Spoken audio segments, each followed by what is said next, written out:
이번에는 가상 메모리에 대해서 알아보도록 하겠습니다.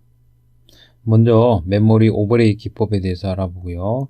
그리고 실제로 가상 메모리를 어떤 식으로 관리하는지에 대해서 알아보도록 하겠습니다. 끝으로 X86 프로세서에서 그리고 ARM 프로세서에서 가상 메모리가 어떤 식으로 이루어지고 있는지에 대해서 알아보도록 하겠습니다. 먼저 메모리 오버레이에 대해서 설명하도록 하겠습니다. 메모리 오버레이는 초기 컴퓨터 시스템의 메모리 관리 방법을 말합니다. 이 메모리 오버레이는 메인 메모리 용량보다 큰 프로그램을 실행하기 위한 방법으로 고안된 메모리 관리 방법이 되겠습니다. 즉, 프로그램을 여러 개의 모듈로 분리한 후에 모듈들을 메인 메모리와 보조기억 장치, 주로 이제 하드디스크가 되겠죠. 보조기억지 사이에 공간적으로 이동시키면서 프로그램을 실행하는 방법이 되겠습니다. 앞에서 설명한 스와핑 기법을 사용해서 즉 메인 메모리로 로딩된 모듈을 보조기억 장치로 이동시키는 스왑 아웃을 사용하고, 그 다음에 보조기억 장치에 저장된 모듈을 메인 메모리로 로딩하는 스왑 인 작업을 통해서 프로그램의 모듈을 메인 메모리와 보조기억 장치를 왔다 갔다 하면서 실행시키는 이 방법이 되겠습니다. 옆에 그림과 같이 프로그램이 모듈 제로, 1, 2, 3 이와 같이 4개로 구현된다고 가정했을 경우에 메인 메모리 상에서는 필요한 모듈만 이렇게 로딩되게 됩니다. 모듈 0, 모듈 2, 모듈 3. 그리고 모듈 1은 메모리 공간에 따라서 공간이 부족할 경우에 이와 같이 보조기억 장치로 모듈을 이동시켜 놓고 스왑 아웃 시켜 놓은 다음에 모듈 1을 실행할 때는 스왑 인을 해서 메인 메모리에 올려놓고 프로그램을 실행하는 이런 방법을 메모리 오버레이라고 합니다. 메모리 오버레이는 실행에 필요한 모듈만을 메모리 로딩에서 사용함으로써 메모리 공간을 효율적으로 사용할 수 있다는 점이 장점이 되겠습니다. 단점으로는 프로그래머가 이런 오버레이 공간을 직접 관리해 줘야 됩니다. 직접. 그리고 프로그램 이식성이 크게 떨어집니다. 즉 메모리 용량이 다른 시스템으로 이전 시에 코딩을 다시 해줘야 합니다. 또 하나의 단점은 프로그램을 여러 개 실행시킬 경우, 동시에 실행시킬 경우에 메모리 공간에 대한 보호 장치가 마련되어야 합니다. 다음 가상 메모리에 대해서 알아보겠습니다. 실제로 메인 메모리의 용량에 의해서 제한받는 메모리 공간은 리얼 메모리 공간 또는 피지컬 메모리 공간이라고 얘기하고, 물리적인 메모리와 상관없이 논리 주소 공간에 정의되는 메모리를 가상 메모리라고 얘기합니다. 가상 메모리는 물리 메모리의 용량 제한을 넘어서 프로그래밍하는 게 가능하게 해주는 메모리 관리 방법이 되겠습니다. 이러한 가상 메모리의 필요성은요, 먼저 여러 프로그램의 메모리 자원의 효율적이고 안전한 공유를 보장한다는 것이 되겠습니다. 즉, 여러 프로그램 사이에서 메모리 자원을 공유하는 것을 용이하게 해준다는 것이 되겠습니다. 두 번째, 메모리 용량 부족으로 인한 프로그램 부담을 경감시켜준다. 즉, 메모리 관리를 운영체제 넘김으로써 사용자는 메모리 용량에 대한 것을 고려하지 않고도 자유롭게 프로그램이 가능하다는 얘기가 되겠습니다. 즉, 프로그램이 사용하는 메모리 공간하고 실제 물리 메모리 공간을 분리해서 따로 관리함으로써 프로그래머가 메모리 관리까지 신경 쓰면서 프로그램을 할 필요를 없애주게 됩니다. 자, 가상 메모리 공간에서는 가상 주소와 물리 주소, 그 다음에 이 가상 주소에서 물리 주소를 찾아내는 주소 변환, 이 세 가지가 필요하게 됩니다. 먼저 가상 주소는 버추얼 어드레스로 프로그램이 사용하는 주소를 얘기합니다. 이 주소는 실제 주소하고는 다른 논리적인 주소라고 얘기할 수 있습니다. 다음은 물리 주소, 즉 피지컬 어드레스인데요. 물리 메모리에서 사용하는 주소를 얘기합니다. 실제 주소를 얘기하는 거죠. 주소 변환은 CPU에서 프로그램을 실행하기 위해서는 가상 주소를 물리 주소로 변환하는 작업이 필요하게 되겠습니다. 오른쪽에 있는 그림은 이런 가상 주소와 물리 주소를 관계를 보여주는 그림이 되겠습니다. 실제로 프로그램은 이와 같이 가상 주소를 사용해서 프로그램을 하게 되고요. 이 프로그램을 실행하기 위해서 피지컬 어드레스, 즉 메인 메모리에 올라왔을 때는, 메인 메모리에 올라온 경우에 따라서 이 주소가 이와 같이 여기가 0, 1, 2번지라고 하더라도 들어가는 위치는 서로 다를 수가 있죠. 경우에 따라서는 요거와 같이 요 부분은 메인 메모리가 아닌 보조 기억 장치에 있을 수도 있겠습니다. 이와 같이 버추얼 어드레스는 프로그래머 입장에서 보는 어드레스이고요. 이 버추얼 어드레스로 지정된 이 메모리 공간이 실제로 물리적으로 매핑되는 장소는 메인 메모리와 보조 기억 장치 양쪽을 사용해서 이 실제로 버추얼 어드레스 공간을 구현하게 됩니다. 가상 메모리에서 사용하는 디맨드 페이징이라는 기법에 대해서 설명하도록 하겠습니다. 디맨드 페이징은 프로그램의 모든 페이지를 한 번에 메모리에 로딩하지 않고 필요한 경우에만 메모리에 로딩하는 방법이 되겠습니다. 즉, 프로그램을 실행함에 있어서 프로그램이 실행되게 필요한 전체 전체 프로그램 코드를 모든 페이지를 한꺼번에 메모리에 로딩하지 않고요. 실행하는 과정에서 필요할 경우에만 메모리에 로딩하게 됩니다. 이렇게 되면은 첫째로 메모리 공간을 전략할 수가 있고요. 프로그램 로딩 시간을 전략할 수가 있습니다. 프로그램 로딩 작업을 전체 페이지를 하지 않고 필요한 페이지부터, 앞에 페이지부터 이렇게 로딩하게 되면 아무래도 프로그램 로딩 시간을 전략할 수가 있겠죠. 즉, 프로그램이 이와 같이 4개의 페이지로 구성된다고 했을 때 이게 OS가 로딩할 경우에 이 전체 0, 1, 2, 3을 로딩하지 않고 0만을 메인 메모리에다가 특정 공간에 0만을 로딩합니다. 그래놓고 0을 딱 쭉 실행하다가 1번 페이지가 필요하면 그때 하드디스크에서 꺼내서 1번을 로딩하는 이런 방식으로 메모리를 로딩을 했다가 메모리에 필요한 페이지를 메모리에 로딩하는 기법을 디맨드 페이징이라고 얘기합니다. 이 경우 CPU가 원하는 페이지, 즉 0번을 다 실행한 다음에 페이지 0을 실행한 다음에 페이지 1을 실행하고자 할 때 이 페이지가 메모리에 없겠죠. 즉 원하는 페이지가 메모리에 로딩되어 있지 않은 경우에는 페이지 폴트를 발생시켜 해당 페이지를 메모리에 로딩한다 이런 얘기가 되겠습니다. 즉 0번 페이지를 메모리에다 로딩시켜 놓고 쭉 실행하다 보니 다음 페이지가 없어요. 다음 페이지가 없으면은 이때 뭘 하냐면 페이지 폴트라는 익셉션을 발생하게 됩니다. 익셉션이라고 하는 것도 여러분들이 알고 있는 인터럽터가 동일하다고 보시면 되겠습니다. 익셉션을 발생해서 페이지 폴트를 발생시켜서 이 페이지 폴트를 처리하는 과정에서 하드디스크에는 1번, 2번, 3번이 있겠죠. 하드디스크에는 1번을 메모리에 로딩시켜 주게 됩니다.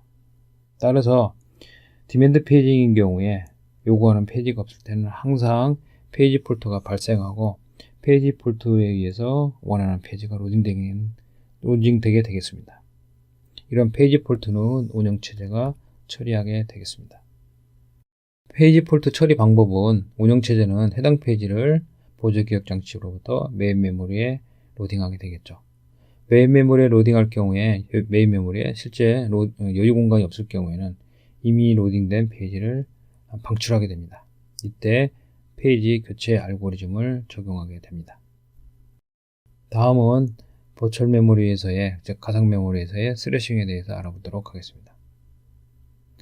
메인 메모리 용량에 비해 너무 많은 프로그램이 동시에 실행될 경우에 페이지 교체가 너무 빈번하게 발생하는 현상을 얘기합니다. 너무 이렇게 페이지 교체가 빈번하게 발생하면은요, 운영체제가 페이지 교체, 이런 빈번한 교체에 대부분의 시간을 소모해서 전체적인 시스템 저하가 발생하게 됩니다. 이러한 스래싱을 해결하는 방법은요, 첫 번째로는 페이지 교체 알고리즘을 효율적으로 만드는 것입니다.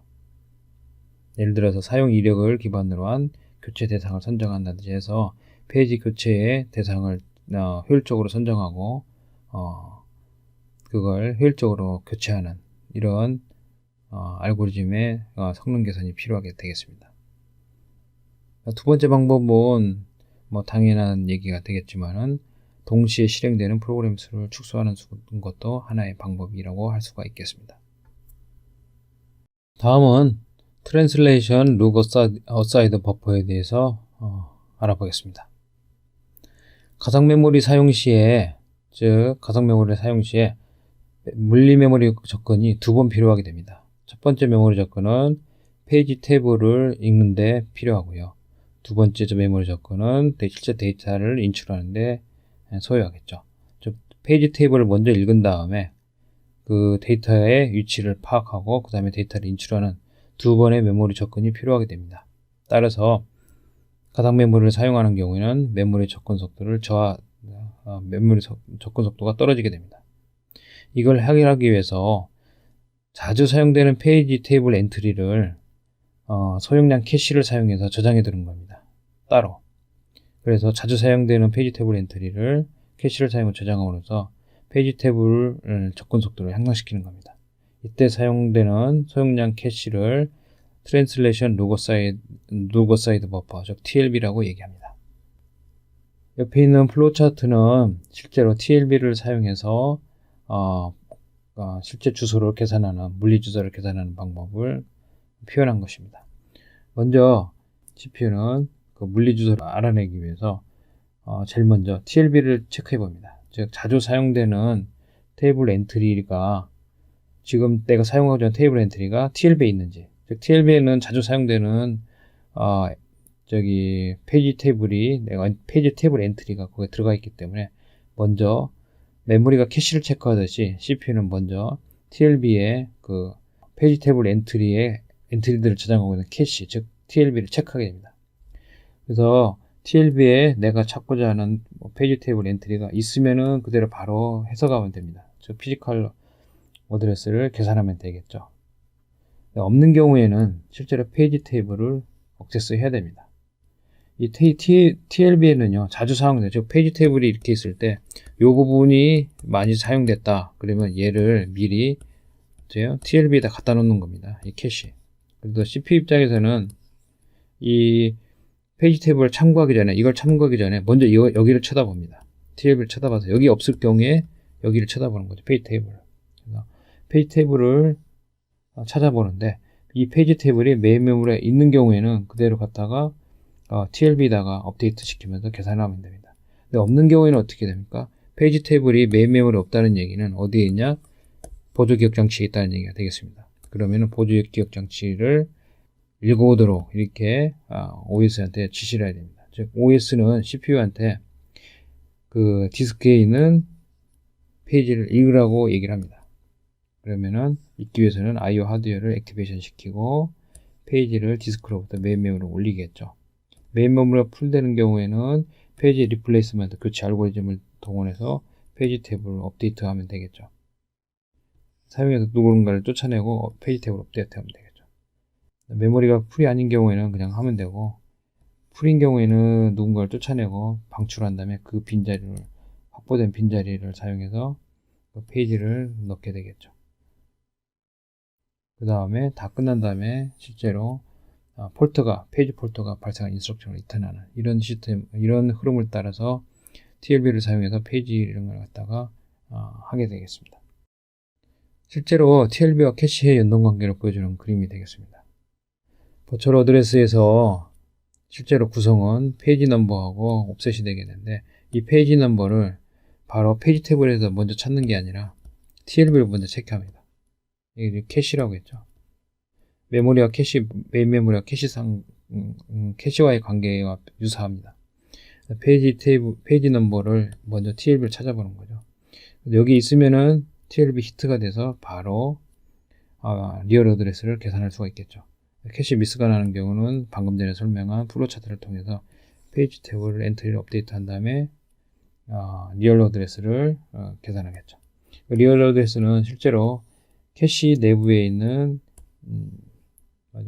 캐시의 태그와 그 다음에 캐시 라인에 대해서 태그와 그 블락 넘버가 결정이 되겠죠. 여기 마찬가지로 태그를 기준으로 해서 캐시 히트가 발생했는지 아니면 캐시 미스가 발생했는지 체크한 다음에 캐시 히트가 발생하면 바로 값이 나가고요. 캐시 미스가 나는 경우에는 메인 메모리에 가서 값을 찾아서 출력해야 되겠죠. 그래서 실제로 버추얼 어드레스, 프로그램에서 사용하는 이 어드레스, 버추얼 어드레스를 최종적으로 그 어드레스를 사용해서 데이터 값을 얻기 위해서는 이와 같이 TLB라는 과정, 즉 이 TLB는 MMU에 있게 됩니다. 그 다음에 캐시라는 이 과정을 거치게 됩니다. 자, 실제 프로세서에서의 가상 메모리가 어떻게 변환되는지를 간단하게 보여주는 그림이 되겠습니다. X86 프로세서에서 가상 주소는 두 가지 메모리 관리 기법을 사용하게 됩니다. 먼저 세그멘테이션하고 페이징 두 개를 쓰게 됩니다. 그래서 프로그램에서 사용하는 로지컬 어드레스, 가상 어드레스는 실제로 세그멘테이션 셀렉터를 통해서 세그멘트 테이블에서 어떤 테이블을 사용할 건지를 결정하고, 이 세그멘테이션 테이블에 실제로 뭐가 있냐면 베이스 어드레스가 있습니다. 그리고 두 번째 옵셋은 그 베이스 어드레스를 기준으로 해서 얼마큼 떨어졌다는 걸 얘기하게 되는 거죠. 이때 얻어지는 값이 뭐냐? 이때의 로지컬 어드레스가 실제로 피지컬 어드레스로 바로 바뀌는 게 아니라 중간에 리니어 어드레스 스페이스로 바뀌게 됩니다. 이 리니어 어드레스 스페이스는 여기서 실제로 페이징 기법을 통해서 다시 피지컬 어드레스로 바뀌는 거죠. 2단계를 거치면 세그멘테이션과 페이징을 거치는데, 세그멘테이션은 버추얼 어드레스, 로지컬 어드레스를 리니어 어드레스로 바꿔주고요. 이 리니어 어드레스를 피지컬 어드레스로 바꿔주는 게 페이징이 되겠습니다. 페이지 테이블은 이와 같이 그 2레이어로 사용하게 됩니다. 즉 2레벨 페이지 테이블을 쓰게 됩니다. 페이지가 양이 너무 많기 때문에 이 2레벨로 쓰게 됩니다. 그래서 첫 번째 탑 레벨을 페이지 디렉토리라고 하고, 두 번째를 페이지 테이블이라고 얘기합니다. 그래서 첫 번째 필드는 이 디렉토리의 몇 번째 엔트리를 사용해라. 그리고 페이지 테이블은 그 엔트리 중에서 몇 번째 엔트리를 사용해라. 2레벨로 페이지 테이블을 유지하고 있는 거죠. 이걸 가지고 여기서 얻은 페이지의 베이스를 기준으로 해서 이 옵셋 값을 더해서 내가 원하고자 하는 피지컬 어드레스를 억세스해서 데이터 값을 읽는 이런 구조로 되어 있습니다. 세그멘트 레지스터는 이와 같이 CS, SS, DS, ES, FS에서 6개의 세그멘테이션을 레지스터를 사용하고요. 그때마다 각각의 세그멘테이션 디스크립터라는 것 중에서 하나씩을 사용하게 되겠습니다. 이건 어떻게 보면 룩업 테이블이라고 볼 수가 있죠. 세그멘트에 대한 룩업 테이블이 있고요. 각각의 코드나 뭐 스택 세그멘트, 데이터 세그멘트, 엑스트라 세그멘트 이런 것들의 어떤 룩업 테이블을 사용할지를 결정하게 되고요. 그걸 사용하면은 그 룩업 테이블에는 이 세그먼트의 베이스 어드레스하고 억세스 권한들, 그 다음에 리밋들에 대한 정보가 있기 때문에 이 정보를 참고로 해서 실제로 원하는 영역을 찾게 되겠습니다. 이때는 리니어 어드레스 스페이스가 되겠죠. 이게 나중에 페이징을 통해서 피지컬 메모리로 매핑되는 거가 되겠지만, 지금 2단계에서는 세그먼트 단계에서는 실제로 세그먼트, 즉 버추얼 어드레스로부터 로지컬 어드레스로부터 리니어 어드레스로 변환되는 과정이 되겠습니다. 방금 전에 얘기했듯이 X86에서는 2레이어, 2레벨, 즉 페이지 디렉토리라는 거하고 페이지 테이블을 이 2레이어로 페이징을 하고 있습니다. 여기와 같이 페이지 디렉토리는 10bit이 사용되고요. 그 다음에 테이블도 10bit으로 되어 있습니다. 따라서 10bit에 페이지 디렉토리 엔트리가 있다고 보면은 1024 곱하기 페이지 테이블 엔트리가 또 1024죠. 10bit, 10bit이니까. 그래서 2의 20승에 최대 2의 20승의 페이지를 억세스할 수가 있습니다. 32비트는 얼라인드 원투 4KB 바운다리로 매핑되어 있다. 이 얘기는 이 페이지의 사이즈가 4K로 되어 있습니다. 4K. 4K짜리 페이지를 쓰게 됩니다. 그럼 실제로 억세스하는 피지컬은 곱하기 4K가 되겠죠. 자, 모바일 프로세서, 모바일 디바이스에서 많이 사용하는 프로세서인 ARM 프로세서의 메모리 시스템을 좀 살펴보도록 하겠습니다. 여기도 마찬가지로 ARM 코어가 이쪽에 있고요. CPU가 여기 있고 메인 메모리가 여기 있습니다. 여기는 같이 억세스 컨트롤러 하드웨어가 있고요. 중간에 TLB가 있습니다. CPU에서 나오는 버추얼 어드레스를 가지고 TLB에서 버추얼 어드레스를 실제 여기 보면은 전체를 보면 메모리 매니지먼트 유닛이 있습니다. 그 안에 억세스 컨트롤 하드웨어하고 TLB하고 트랜슬레이션 하드웨어가 있죠. TLB를 참조를 해서 그 어드레스의 컨트롤을 통해서 TLB에 미스가 났는지 히트가 났는지 따라서 좀 달라지겠지만은 이 버추얼 어드레스를 피지컬 어드레스로 바꿔주는 이 하드웨어를 통해서 피지컬 어드레스로 바뀌어지고, 여기는 뭐겠습니까? TLB를 통해서 직접 나가는 경우도 있을 수 있다는 얘기죠. 그리고 어느 경우에는 캐시를 통해서 나가는 경우. 이와 같은 것들이 있을 수가 있습니다. 즉, TLB를 통해서 캐시를 통해서 이렇게 나가는 이 루틴도 가능하겠습니다. 보통 MNU 하면은 MNU 내부에 TLB가 있고, 그 다음에 이렇게 버추얼 어드레스를 피지컬 어드레스로 바꿔주는 변환 하드웨어를 내장하고 있습니다. 추가적으로 각각의 그 페이지에 대한 액세스 컨트롤, 즉 누가 액세스할 수 있는지 이런 액세스 컨트롤하는 하드웨어도 필요하다고 볼 수 있겠습니다. ARM 프로세스에서 페이지 탭을 역시 2레벨 변환을 쓰게 됩니다. 그래서 레벨 1, 레벨 2 인덱스 쓰게 되겠죠. 여기는 아까는 페이지 디렉토리라고 얘기했지만 여기서 ARM에서는 레벨 1 페이지 테이블, 레벨 2 페이지 테이블 이렇게 얘기합니다. 레벨 1 페이지 테이블은 4K가 있고요. 여기는 255가 있습니다. 256개죠. 여기서부터. 그래서 엔트리가 4K 엔트리가 있고 4K 엔트리에 대해서 각각의 256 엔트리가 있습니다. 따라서 이 경우에는 4K이죠. 그럼 이것도 2의 20승이 되겠죠. 페이지 유형은 뭐 슈퍼 섹션, 라지 페이지, 스몰 페이지에서 다양한 페이지 사이즈를 가지고 있습니다. 슈퍼 섹션 같은 경우는 16메가짜리고요. 페이지가. 그 다음에 섹션은 1메가, 라지 페이지는 64, 스몰 페이지는 4K입니다. 앞에 있는 X86하고는 좀 다르죠. 페이지가 앞에 X86 같은 건 4K로 고정되어 있는데 이 같은 경우는 이렇게 페이지를 다양하게 가져갈 수 있습니다.